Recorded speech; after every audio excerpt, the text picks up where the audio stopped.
pricing your design work can be one of the biggest challenges in running your design business. We get tons of questions about design pricing at Print Design Academy as well. So we set out to answer these questions.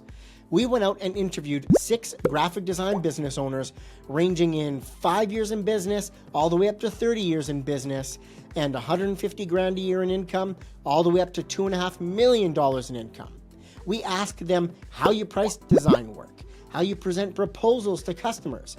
Is there upsells or add-ons that you like to add into different projects if they need them? All those kind of questions and more. Now, from doing these interviews, there was 6 key takeaways, one from each of them, that I want to share with you that I found incredibly interesting. Now, first up is Marissa Burgett. She is the owner of MB Creative Agency. They do $150,000 a year in revenue and have been in business for about 5 years now. Now, what my key takeaway from this conversation was about how Marissa builds her quotes and proposals for new clients. On that first video call with them, she will actually share her screen and build that proposal directly with her customer while sharing the screen. So she'll open up Honeybook where she builds them, and the customer will actually walk through the process and make the choices for themselves. Incredible transparency, and the customer is building their price. They're not just receiving a price, they are taking an active role in building that price.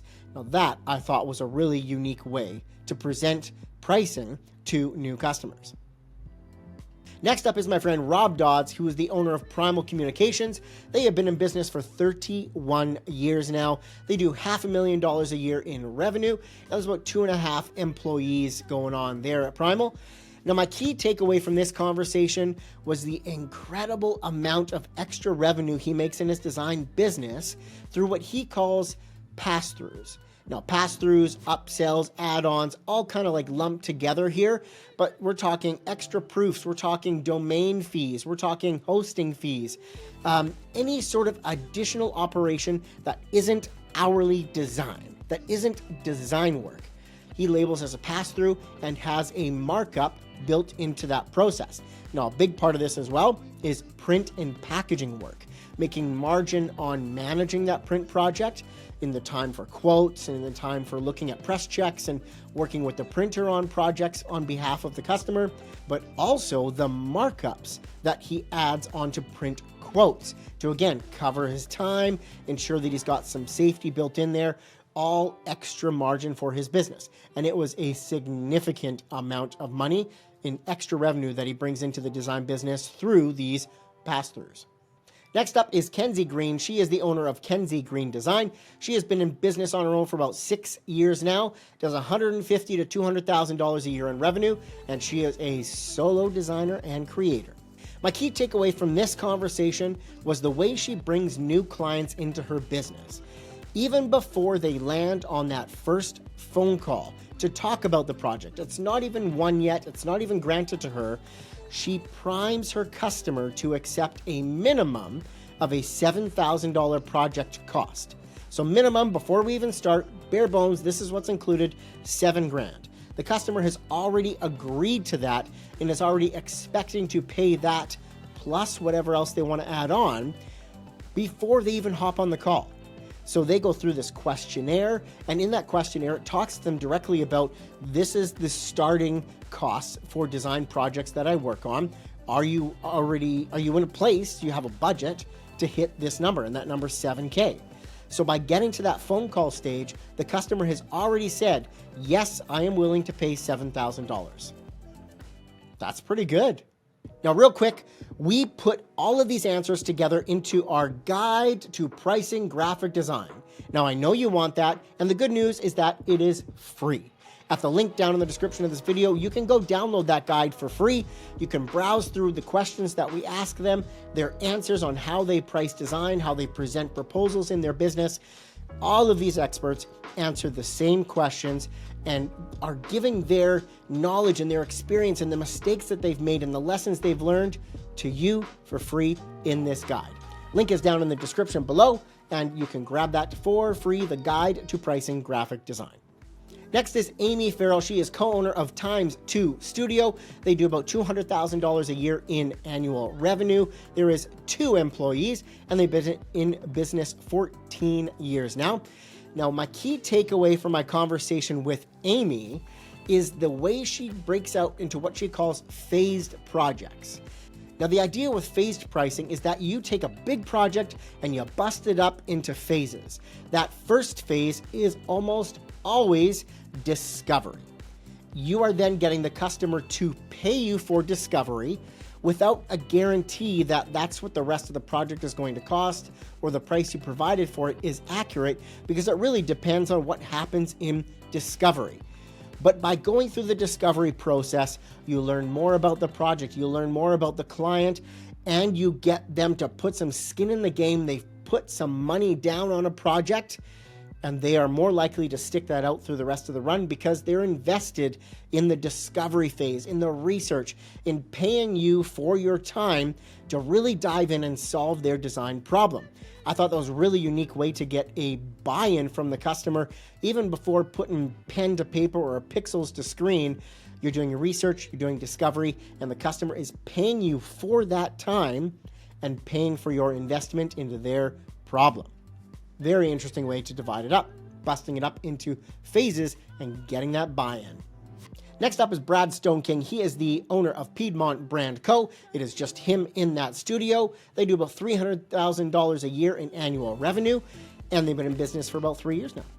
So my interesting takeaway from my conversation with Brad is that hourly isn't dead.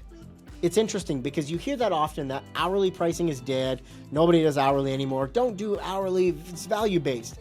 Brad has actually discovered in his business that he is making way more profit by selling buckets of his hours. So rather than billing hour by hour by hour and recording all that time, he has his customers purchase buckets of his time. So for example, his customer will come in and buy 100 design hours. They have 6 months or 12 months or whatever the term is to use up those design hours, but they purchase buckets of them, not this one-off shot. So that led me to understand that hourly pricing is not dead, but there are some really unique ways to use it and potentially make more money in your business doing it that way. Buckets of time. Last but not least is Massimo Zeffirino. You might recognize that name because he is one of the angry designers from the Angry Designer podcast. He is also the owner of Z Factor or Z Factor, depending on where you live. And they've been in business for about 26 years now, and they do $2.5 million in revenue annually. So my key takeaway from this conversation with Massimo about pricing is how they found massive success in niching down to an industry. During our conversation, he touched on in the early design days, they niched down into manufacturing. They didn't touch the other industries, other businesses. It was manufacturing. And they became the experts and go-to people in that. Now, when the manufacturing sector took a hit in the town that he lived in, they needed to kind of rejig things up and find another niche. So they did in tech startups, in technology companies, app companies, tech startups. And as soon as they landed on that niche, profits soared. So now they are staying in that niche. They know their zone. They say no to projects that are not in their zone of genius. And they have built their business around the niche of the tech space. So if you are in that tech space and you're looking for a designer or creative agency to work with, who better than the ones who only specialize in tech design work? Pretty awesome idea. So you can tell from this video that each of these design business owners has their own area of expertise, their own unique way that they have built their business and run their business. And that is how pricing graphic design work should work, is what's going to work best for you, for the business you want to build, for the level that you want to grow to. Maybe you don't want a $2.5 million a year agency.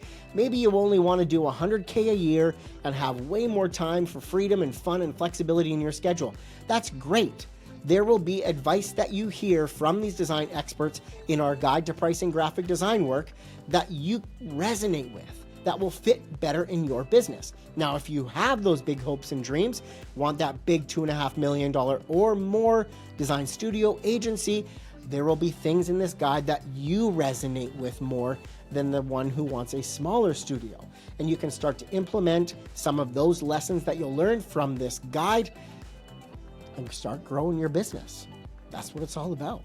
Now, if you found these insights helpful, there are way more answers and lessons and stories in our guide to pricing graphic design, which you can grab for free in the description of this video, just down below here. The link will be there for you. And I can't wait to hear what you think about them. Now, if you want to learn more ways to make extra revenue in your design business, then I suggest you watch this video right here, which is all about the unique ways that print and packaging design have that allow you to make that extra revenue in your design business, sometimes with very, very little extra work. And now in the comments, tell me, which out of these points did you find the most interesting? Do you agree? Do you disagree? I'd love to hear.